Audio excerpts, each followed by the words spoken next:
Welcome to the Savvy Radio Show with your host, Savvy Landlord. Up next is the best deal ever on Fridays. Check out all episodes on SavvyRadioShow.com. Oh, it's Friday. Best deal ever. You just entered into the Savvy Radio Show. Today is Friday. Best deal, whatever deal, holla deal. And I'm Steven Van Kallenberg. I don't know if I said that already, but I've done a couple of podcasts in the row. Today, I'm in St. Louis, super stoked to speak at the annual Landlord Conference. Just stoked to be around a bunch of cool friends that are growing and going forward. So, hopefully today, this episode, Best Deal, will move you forward. All right, so this one, I just connected with a realtor. I wanted to do some sort of business with this realtor. Mainly, this realtor works exclusively with a few real estate investors, mainly apartments. And I've connected with this realtor for a while, and we wanted to do a deal together. He sent me a list of stuff. I found a house, a property that looked pretty legit. It's in my zone, in my area where I usually buy. And so I emailed him, hey, make an offer. The guy makes an offer for me. I think it was listed for $40,000, and it was a 3-bedroom, 1 bath on a huge lot, and it needed a lot of work. But I never even saw the property. I just got the listing, and I emailed him. I said, hey, offer 35. Boom.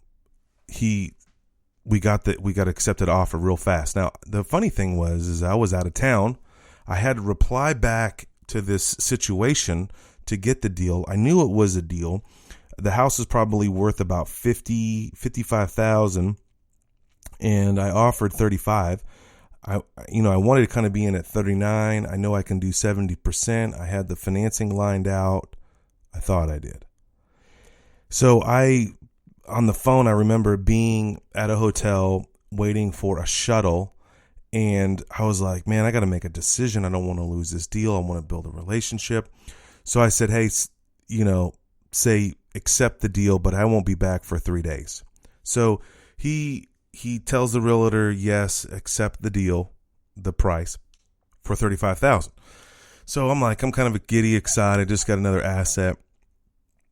And I went down, I got back in town, and I called the realtor for a showing, and I couldn't get the showing. The house was vacant. There was someone passed away, and it was willed the house, and they wanted to sell it fast. And the other realtor, the listing realtor, was kind of not playing with a full deck per se, and was kind of slow, and couldn't see the house for a couple of days. I finally got in the house, and I was like, oh no, this is not what I was wanting to do or purchase. And I didn't want to go back. I didn't want to burn my word. I didn't want to burn this realtor. And I was like, man, I can do 30. And they were kind of frustrated because I accepted offer, but I didn't do my inspection. And during my inspection, I found some foundation problems, found some light termite problems, and the whole house needed a lot of work, at least 10 or 15,000. And so I knew it was worth 55, maybe 65. So I finally beat him up for a while. The realtor was really cool. He worked with a lot of investors. He knew it was going down. And so I got the deal for $30,000. Boom. I was super stoked, but still I had to figure out how to get to raise the money. And at this time I was doing a private money class.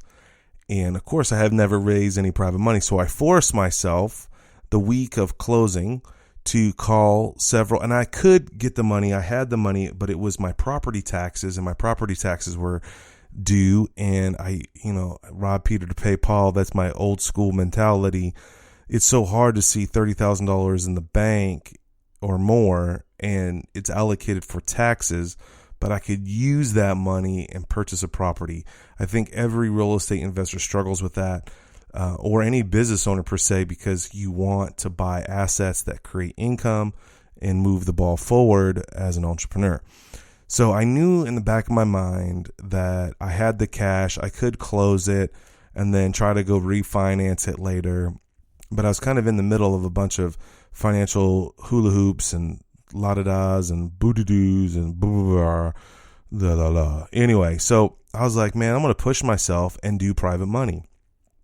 And sure enough, someone I met at the Mr. Landlord conference, that's where I am right now, and loaned me the money very quickly, wired the money, and boom, done. And that was half. I asked for $30,000 because I just wanted to close it. I had the rehab money.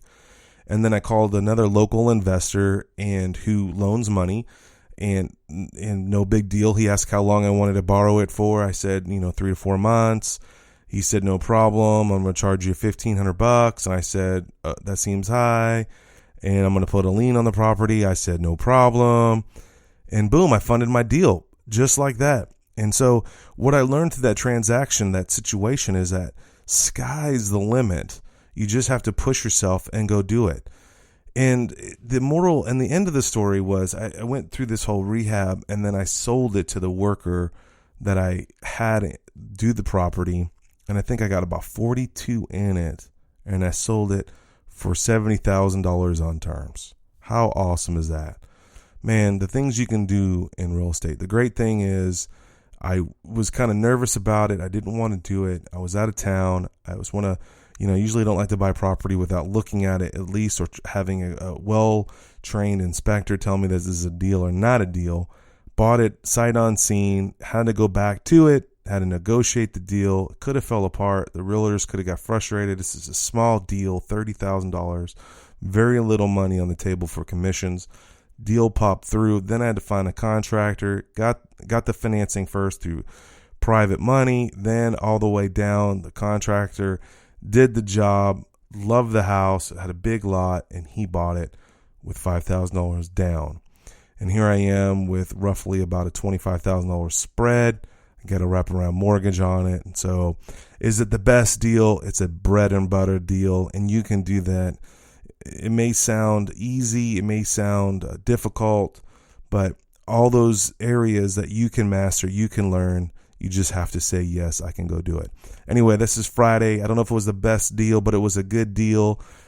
Learned a lot through that process. If you got a best deal, I would love to interview you and get you on the radio show. Other than that, have a wonderful weekend, and I'll hear you. You'll hear me next week. Thanks for listening to the Savvy Radio Show.